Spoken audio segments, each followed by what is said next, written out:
So let's begin by settling the body, adopting a stable, comfortable, upright position, serviceable for meditation. So we think about keeping our feet flat and our back straight, torso open, hands in the lap, right over left with the palms upturned and the thumbs gently touching. Our eyes are gently closed or slightly open, making sure we let in enough light to remain alert. Try to maintain an awareness of not slouching, not leaning. We also let go of any unnecessary tension or rigidity in the body, relaxing into a stable, comfortable, upright position. Just allowing the body to fall into place.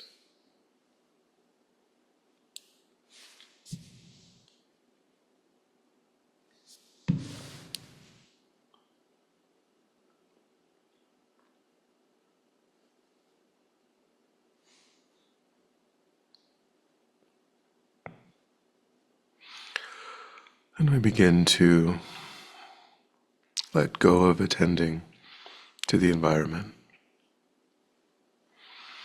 allowing sights and sounds to be as they are without investigation.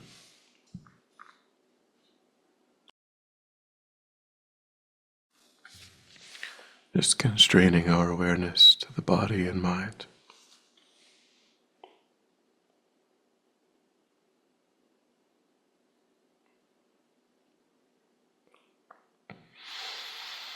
Beginning to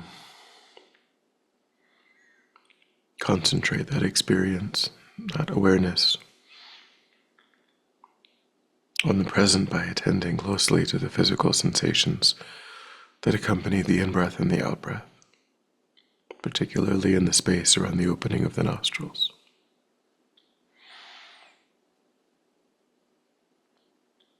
Giving ourselves the instruction to notice quickly when anything other than that one physical sensation is arising in the mind, and then without judgment or frustration to lift our awareness up from those distractions and place it gently but firmly again and again on the breath.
And then when the mind feels more calm, we'll generate a broad, altruistic motivation for our time, taking a moment to try to intentionally widen our circle of concern, trying to embrace countless sentient beings within the field of our practice,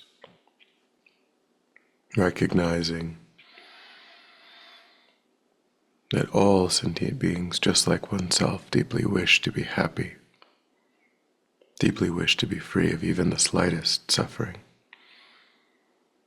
that no matter their choices, their views, their backgrounds, just like oneself, they're motivated in exactly the same way.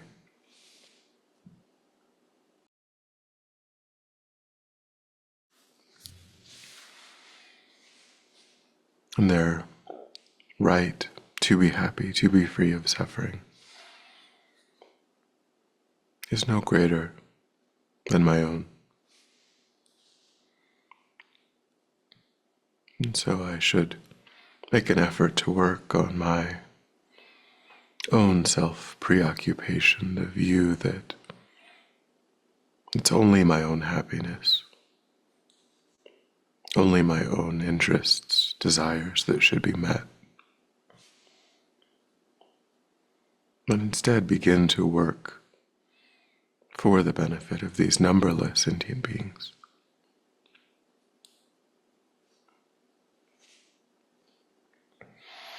To really tap into my unique potential,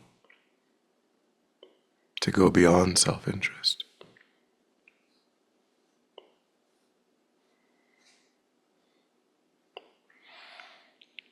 And if I am successful in that, that will depend upon genuinely becoming deeply familiar with the states of mind that support that kind of constructive action, and clearing away the obstacles in my mind, the existing familiarities with those states of mind that, rather than giving rise to beneficial activity, support actions that often cause harm to others.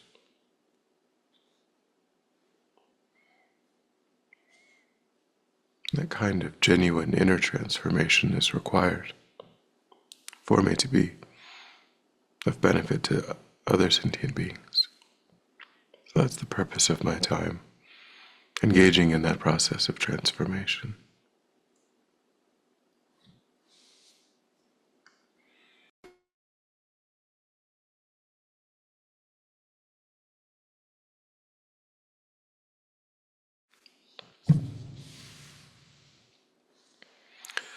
And with that motivation, we will contemplate the next topic in these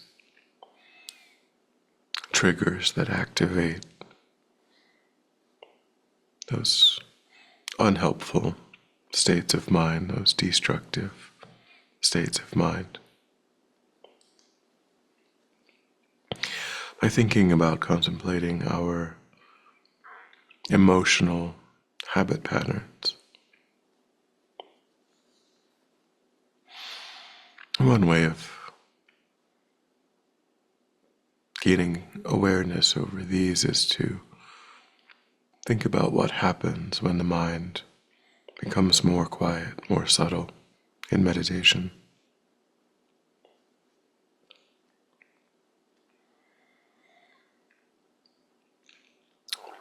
What are we often distracted by?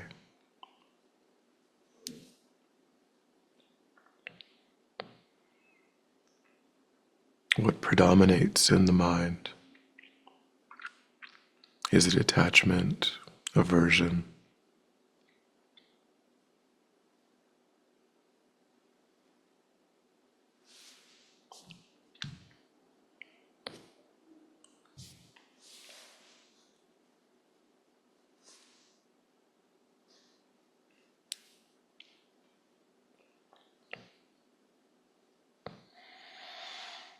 Try to think back and get a sense of whether there are any patterns in the kinds of distractions, the kinds of objects that arise that distract you when the mind becomes calm.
And then begin to think in daily life, what sensitivities, what habits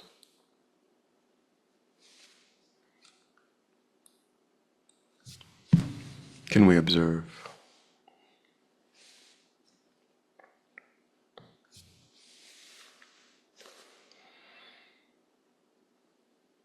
What are the things that other people can say or do that offend us?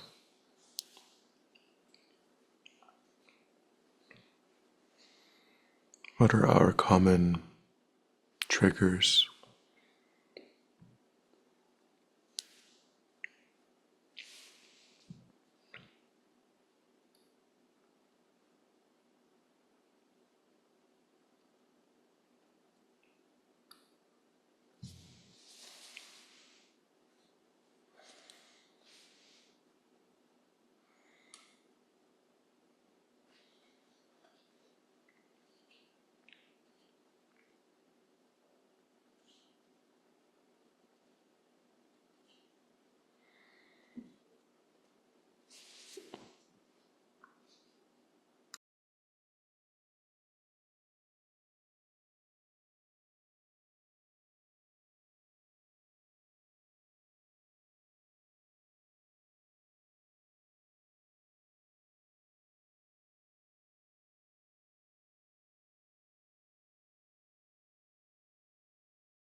And then, having analyzed in this way, try to come to some understanding of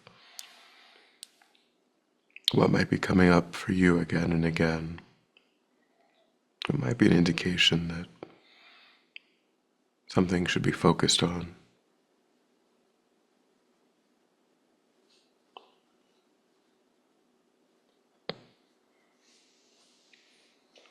And then think whether or not you feel like you understand the antidote to that particular issue.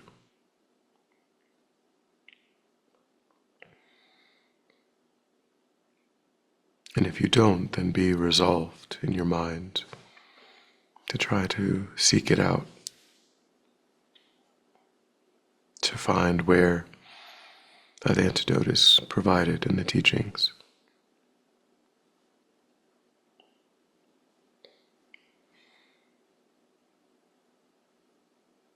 And then at that time, to really put it into practice, to try to shift what you've noticed about your habits.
And then the final contemplation is looking at inappropriate attention.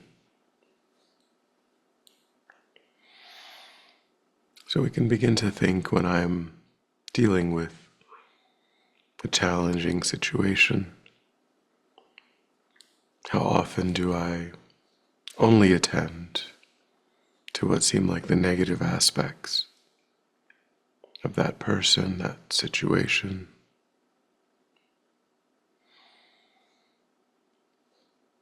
Do I equate the entire situation or the entire person as only being composed of those most challenging, most difficult aspects?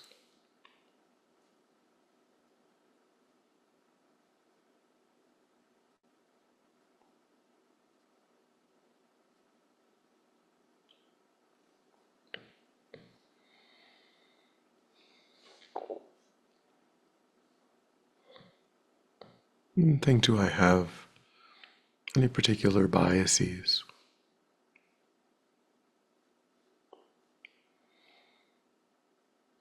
Do I tend to feel harshly toward a particular type of person, particular viewpoint,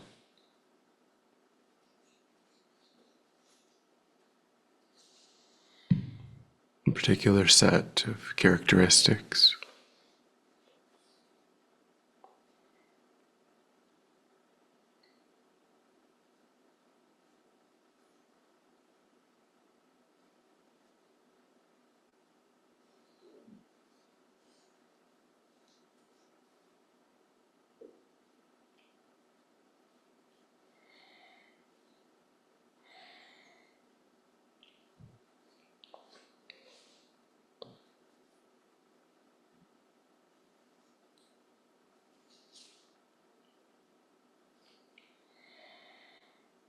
Think, how often am I quick to jump to a conclusion?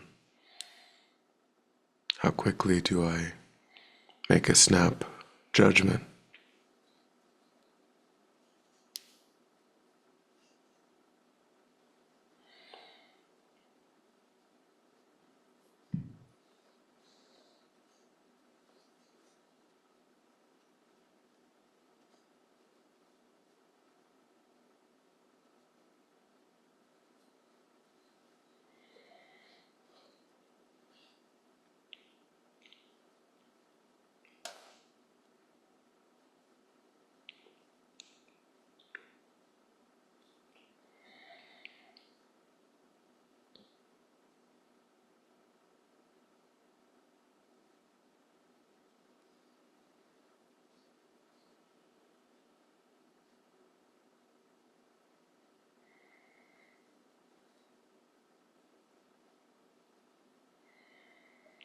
And think, how often do I look at situations only in terms of how they might be affecting me or my loved ones?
And think, how often do I see the bigger picture?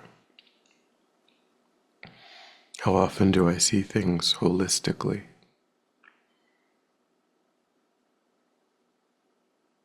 Thinking about the needs of others, and thinking about how there's a more nuanced picture of what's happening that isn't just all positive or all negative. It isn't just meeting or not meeting my own expectations.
But bring to mind one example in the past few weeks where you feel like you engaged in that inappropriate attention.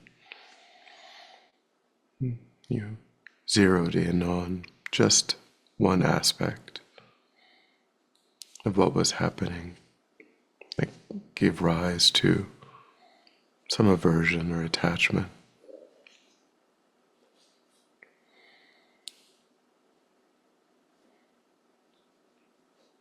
And think of what you could have done differently to see that in that more holistic way.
And then when you're ready, we'll come back together.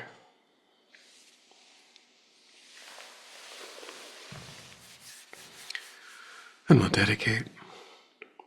So recollect your altruistic motivation and think that by having engaged in this contemplation, you've actualized that motivation which has generated positive energy in your mind. And think that you freely offer the fruit of your practice, that positive energy, for the benefit of all sentient beings without exception. Thinking strongly when this positive energy ripens, may it serve as a cause and condition to eliminate war and conflict, poverty, famine, disease, disasters, all painful inner and outer conditions. May it fully ripen the minds of all sentient beings. May they quickly meet perfect teachers and arise in the state of full enlightenment. May I too achieve the state of enlightenment so that I might work for the benefit of sentient beings perfectly. May any obstacles facing the Guru's long life be completely dispelled.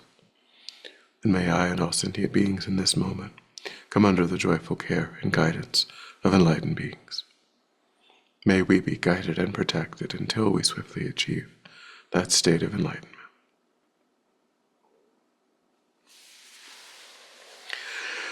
Thank you.